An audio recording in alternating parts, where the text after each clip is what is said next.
Hi YouTube, Neil here of FaceliftInteriors. Welcome back to our channel.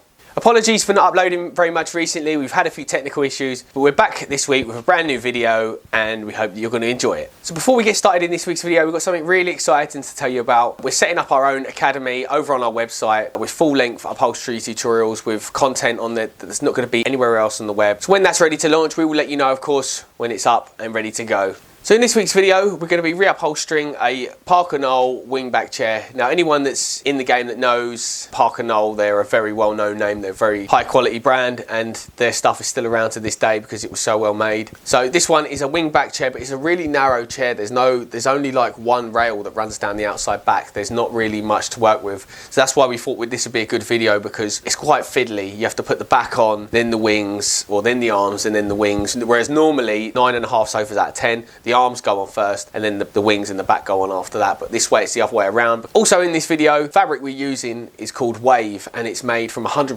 recycled plastic bottles from the ocean. So as well as, you know, doing your bit for the environment, it's also, we're using a fully recycled fabric, beautiful looking fabric, and it's made from 100% plastic bottles, and every metre that we buy there's a donation made to the Marine Conservation Society as well, so that's a really good thing to be doing as well. So as always, if you like upholstery tips and tricks, don't forget to subscribe to this channel, hit the notification bell. Don't forget to drop us a like if you enjoy this video, as it really helps us out on the channel and we really appreciate you guys, so thank you very much. So don't forget to follow us over on Instagram as well, links above, and also on TikTok as well, where we just got down with the kids and joined TikTok. Alright, so without further ado, this is how you re-upholster a Parker Knoll wingback chair. Action! So as you can see here, this is a Parker Knoll wing chair. Upon first impressions, it's a really skinny frame. It's strong. There's no doubt that it's strong. It's skinny. So we are going to turn these into fat chairs. It feels to me like you can feel the arms. When you're doing re-upholstery, you can tell it's knackered. I can tell that these are quite old. I know, looking at these arms, I know once I strip the fabric off, it's going to disintegrate. The wings feel like they're gone. The back's gone. Cushions are still okay, to be fair. The foam in the cushion still feels okay. So it's got springs on the front. We're probably going to do exactly the same. The leg's going to be resanded, recoloured and resprayed. You can see here these old springs. Yeah, there's an old crisp there. It goes to show that crisps are chipped. It's probably about 50 years old and it's still the same colour and shape. It's definitely Parker Knoll, model PK 1140. Yeah, we're just going to start stripping it down and I'm going to make a decision on whether we're going to use the same sort of system here. So it's got like a padded, it's sort of like a seat platform. We might do one of them, or I need to get underneath it and have a look and see if I can put a front rail in, put some springs in or some webs, and then put a back rail in to have like a solid seat. So I'm just going to start stripping this out and see what we find. So this is me stripping off all the old fabric using my pincers. You can see there what I do is I sort of snap my wrist back to sort of try and pop the staples out whilst pinching onto the fabric.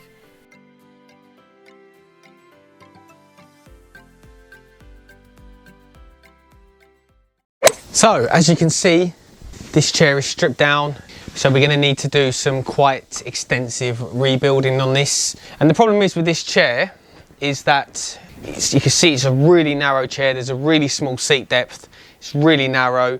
There's literally no rails at all. So on this part of the chair, in here we're going to have our inside back and our inside wing. And it's all going to have to staple off along here. We have to make sure it's all tidy. So we're going to put a Hessian layer over the top of these springs. We're going to put some foam, like a block of foam in here to give it a bit of a bulbous feel in the middle. Then we're going to put some felt around it. Then we're going to put this fabric back, this foam back down. Then we're going to stick another sheet of 1 inch over the top. Under these arms, you can see there where that's collapsed. Inside that arm is totally collapsed. We'll probably put some webs across here. It's like I said, there's no rails. There should be like a bit of wood here.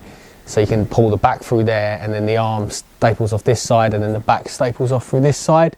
We haven't got that. It's going to be really fiddly. Let's just get cracking with rebuilding this chair. We've polished and lacquered the legs. So we didn't show you that on camera, but we can show you that on another video. So here we are putting a Hessian layer on the inside back. We use Hessian as like a protective layer for the springs, and it also gives strength as well. I believe I'm using 10 ounce here. So I'm stapling off at the bottom, stapling off at the top, then I'm going to do the sides, and you can double it back on itself if you want and do like 2 layers of staples to make it extra strong. So as you can see here, the wood finishes there. So what I've done is I've cut into it to where the wood is. This here, you can staple that there, and the rest of that, and go through there. And then this bit down here, there's another rail here, which is going to cut up to it. Tuck that through. So around this edge, we can, if you want to double tack this, you can. Gives you a bit more strength.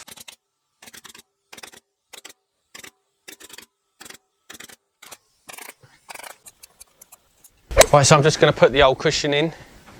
Now what I've got here is just a little block of 1 inch white foam, which is quite soft. We're just going to stick it in as a little back support, probably around there. Support your lower back. So now what we're going to do is get rid of this. What we'll do is here we'll put some cotton felt sort of around it, so it doesn't stick out too much like it's really obvious. So we're just going to pat it out around it because this stuff's really nice and soft, so it'll sort of give you that incline. You won't be able to see like a clear square patch really in the back. So this stuff's really good. It pulls off really nice. It's really soft. You know, it doesn't show up too much. I'll put a bit on the top of there, lay it out really thin on top of there.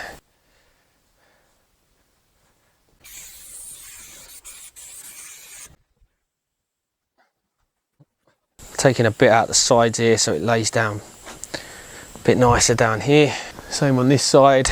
Just going to take a bit more out of there.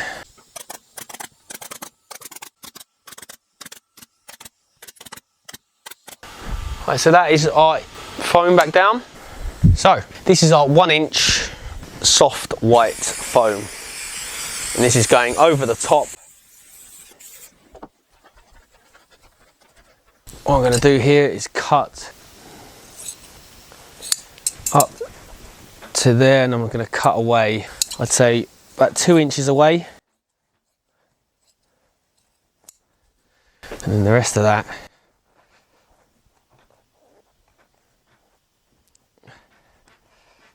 so the majority of that can tuck. You are going to have to cut around the rails so you can tuck it under about there. We're going to do the same here, glue down here.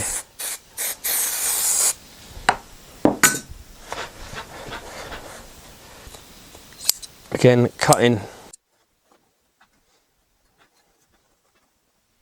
Here we are at the top.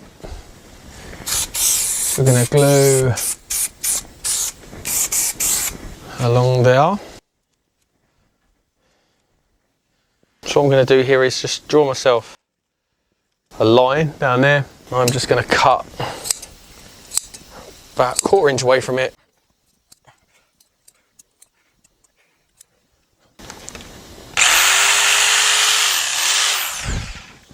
So what I'm doing here is I'm just trying to flatten this bit of foam down to give myself a nice finish up here. So here we're going to tuck. So what we're going to do is we're going to bring the fabric over here, and the fabric's going to staple off, the inside back's going to staple off under here. So we want to keep that dome on there.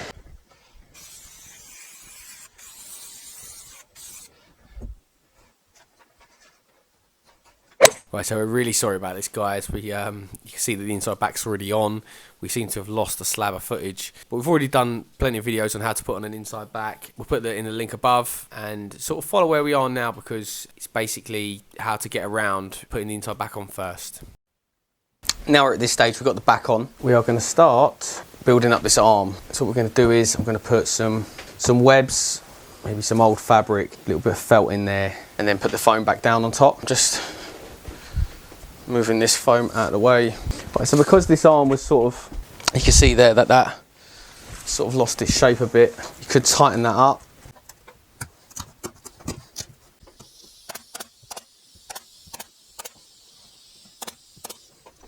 Now what we're going to do here, guys, is as you can see, there's no support there. Normally there'd be like a rail in there or something like that. So what we're going to do is we're going to put, I've got this Duke webbing, this Hessian webbing, really strong. Going to double it up.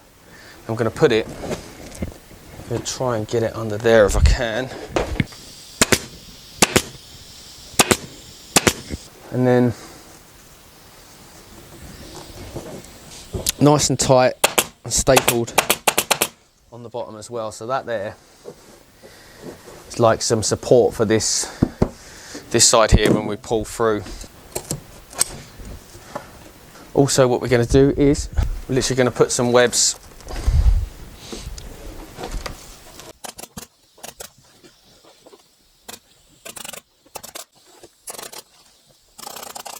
what I'm doing here is I'm just building a bit more stability on this arm.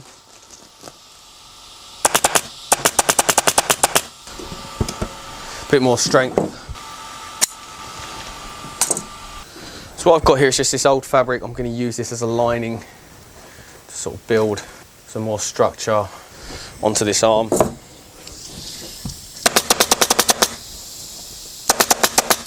I'm going to pull it nice and tight.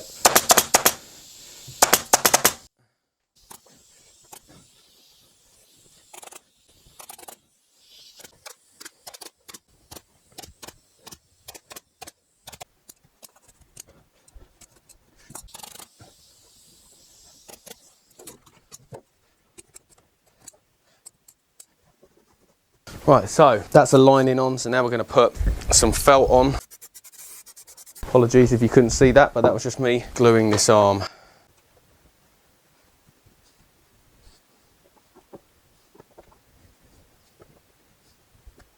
And here we go, we're going to put this arm back down now.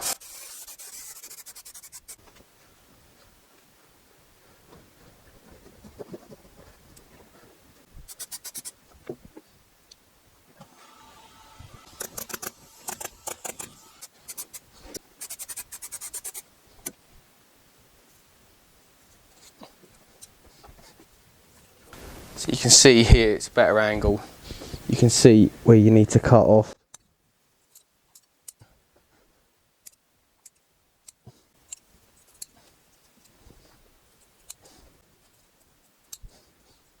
So now we're going to put on our final ingredient, which is, of course, decorum. Good thing to do is tuck it in and then pull it out again, so when you spray you're not going to glue any of the back. So now we're going to pull that back nice and tight, push all that under there. That's the arm built up. So here's the cover. So what I've done is I glued down the edges here, so we've built this arm back up. And I'll tell you what's important when you're doing arms, that your selvage, which is here, is facing that way. So I've already checked that out, it's doing that. So when doing an arm, you need to have anchor points. So my first anchor point is going to be down here. So what I'm going to do is pull that down nice and tight. I'm just going to quickly stick one in there.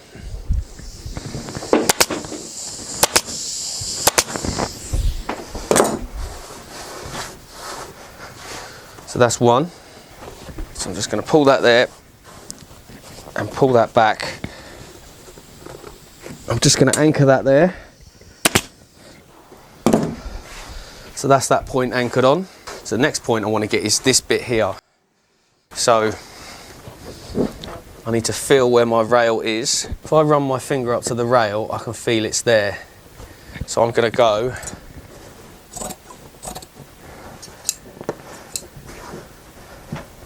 So I'm going to have to do the top and the bottom because there's going to be a rail down here as well. Let's go So that, now we've made our cuts, that can all go through. So that's that anchored in there. So now we can start feeding all this stuff through at the bottom as well. So what I'm going to do is go up here.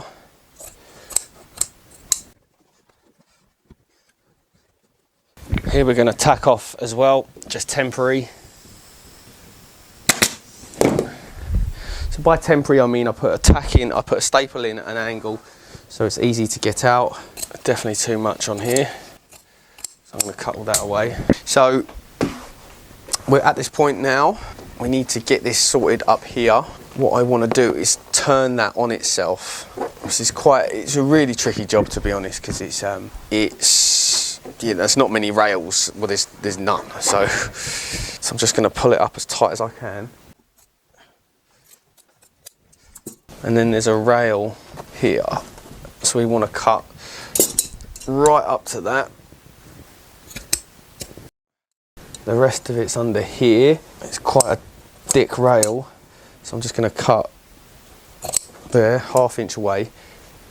That can all be lost. So that.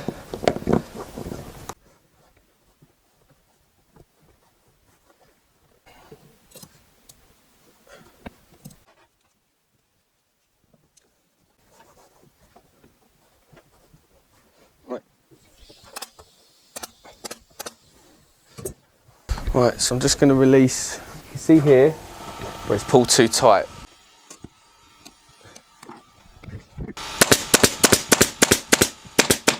Right, so that's that stapled off without it being too tight. So now we're going to have to do the underside.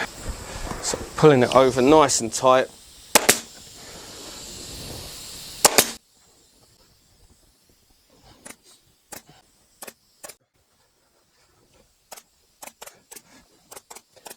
Right guys, so now we are on to our wings. So what I'm going to do here is put a support brace. So here it is, stapled up here and stapled down here as well.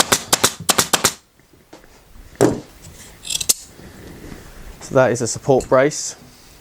See there, we've got a nice inch inside that gap. So now what I'm going to do is put Hessian on the top.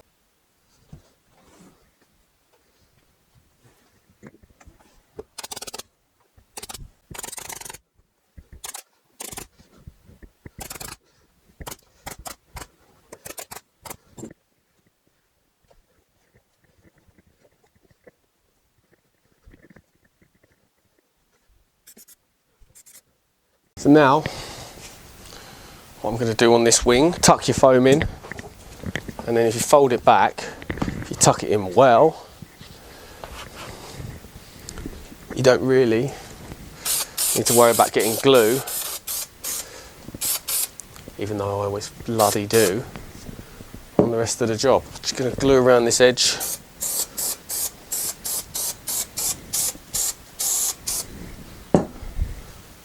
That foam is going to stick to that wood once it's dried.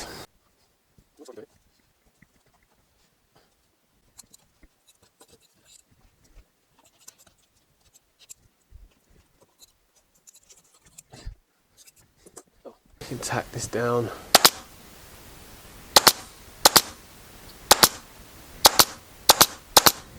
So the rail is there.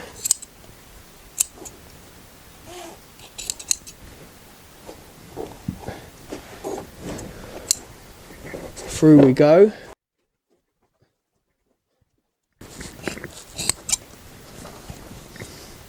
I'm just cutting about ½ inch away from the bottom here.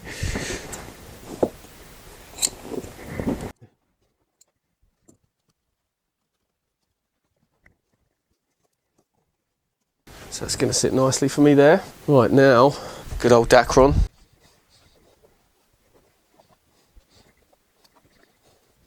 Remember, turn it back and then glue. Alright. So I'm just cutting just away from the edge because I want the Dacron to sort of give me a nice soft edge on the wood. So I'm not going to cut right tight up to it. Now, if I show you what we've done here, is we've put a slight curve on this wing. So when you're putting it on, so see that shape there, that shape is essentially going to sit like that. So that shape drops over this side of the arm. So if I show you that, so see that shape? That shape sits like that. So let's get rid of that one, put this one on. So what I've done first, guys, is I've just folded that under and got it exactly where I want it, which is that bit there. I'm going to fold that fabric on itself and hopefully stick the Dacron into it from the inside. So I'm going to push that through using this, just because it's really tight back there. Sometimes when the fabric's really tight, it's worth having a pair of these laying around. So you can use it to, they're not too sharp, so you can get hold of the fabric, give it a good tag. There's a rail where my middle finger is there. So I can cut.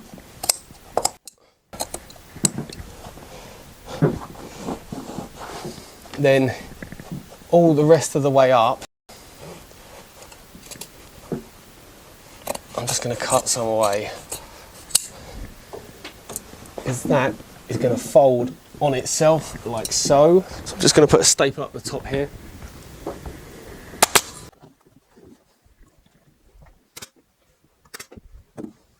Always remembering, guys, you want to keep the fabric straight. Just putting a staple at the top there to hold it in place. So I'm just going to start tacking that off now on the other side, because I've got a nice straight line, then I'll pull it all this way.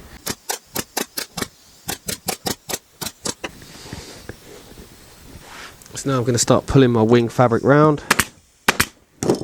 Nothing too heavy, want no bobbles. Or tack ties, we like to call them.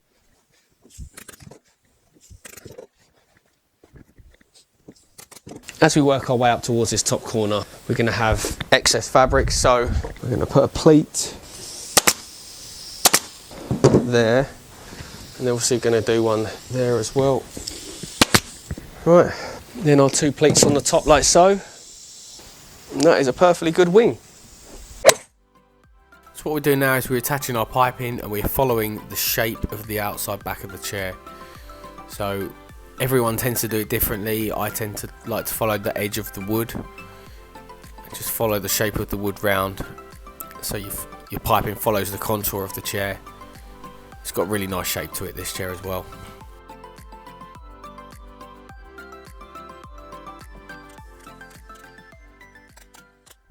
Right, so now we're just going to do our wing.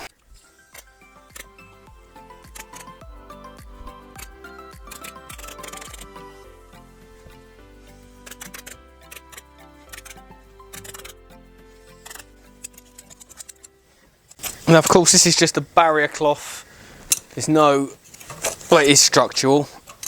It just gives you some strength under your upholstery, because that's what it's all about. So here we're just putting the metal gripper onto the outside wing. So as I've said before in previous videos, I prefer to use a longer staple when doing back tack strip or metal gripper, because by that point you've kind of got 2 or 3, sometimes 4 layers of fabric laying on top of each other. And when you're using metal gripper, you need to get a real strong fix for it to work properly. So sometimes it's worth using like 12s or 14s.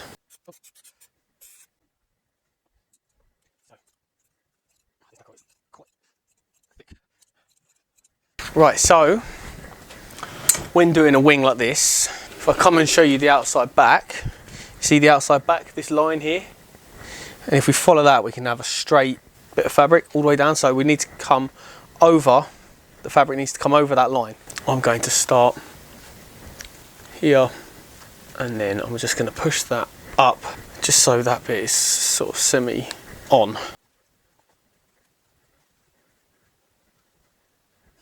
So we've got a fixing up here. So now I'm just going to put one in the bottom there. So apologies guys, my big fat head was in the way while I filmed that whole wing, so we just jumped onto the other side now just to sort of even it out really. So here we are tucking our fabric into the metal gripper and cutting away all the excess,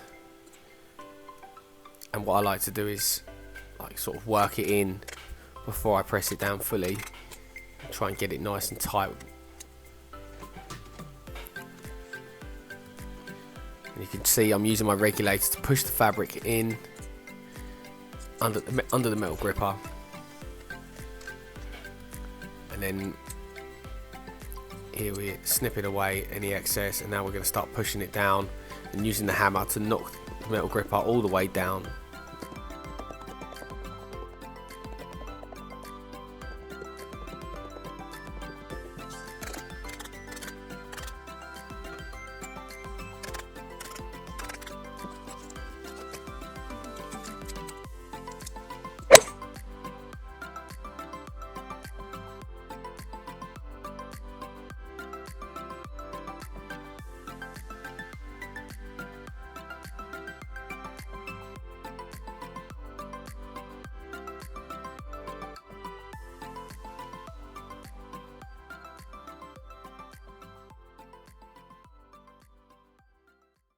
Right, so I do apologise about that guys, I've been filming for about 10 minutes without the mic being on. That is typical of me. So what we did is we stapled along here, we've hidden, so if you pull this up you can see if your staples are on show, and you can see there's none here, you cannot see them, we've covered them completely. So now we've put our back tack on to close, so basically when you pull that up you'll have a nice clean line, that's what the back tack does. Now we're putting a lining fabric on to give some strength under the arm. So I'm going to take my metal gripper up as far as it will go.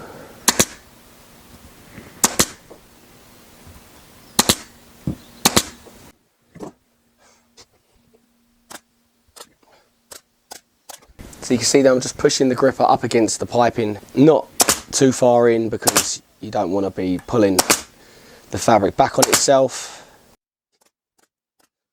Now the reason I finished the metal gripper here guys is because I don't need to come all the way underneath with the metal gripper. I can pull it tight there, from there onwards you're not really going to see it, so it'll be fine. So I'm just pushing all this metal gripper back down now. Not back down, halfway down.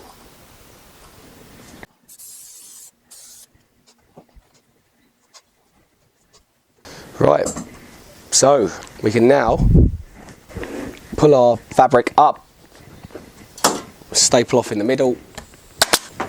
Now I like to come pull it tight this way, put another one in there at an angle. I don't put them all the way in. So what I like to do is use my fingers to push fabric into the metal gripper.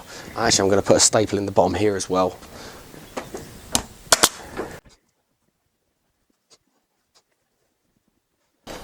Now what you can do is use this, I've got a regulator here, I can push that in.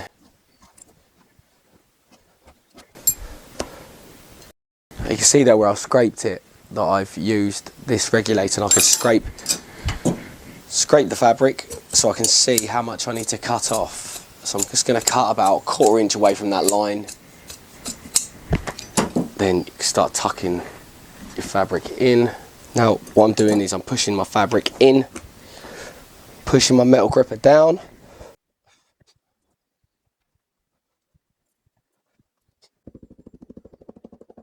What I can do is staple off around the back, but what I'm going to do is show you how I go around this leg. This is quite a good little tip.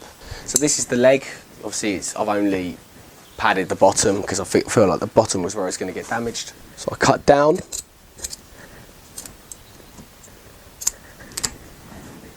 Now we could turn that under, and there's a lot of excess fabric there, so we can get rid of a lot of this.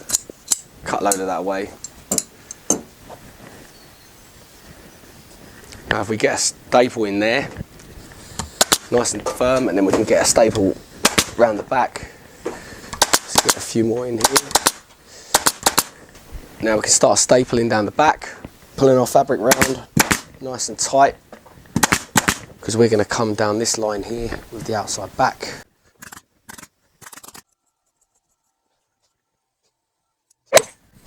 So I'm not going to go into too much detail with regards to an outside back. We've done lots of detailed videos on how to do an outside back, so we'll leave that in the link above. But as you can see, I'm just stapling on my metal gripper. Then I'm putting my lining fabric on. Stapling all the way down and round, cutting off any excess that's not needed. This is just there literally as a barrier cloth. It's there, it doesn't do nothing else, it's there for strength. It doesn't have another job. And we obviously glue the Dacron onto it as well. Now we're trimming off the excess Dacron that we don't need. Now we start putting our outside back on.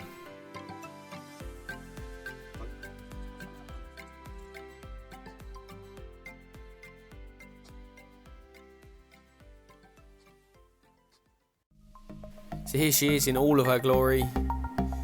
Isn't she pretty?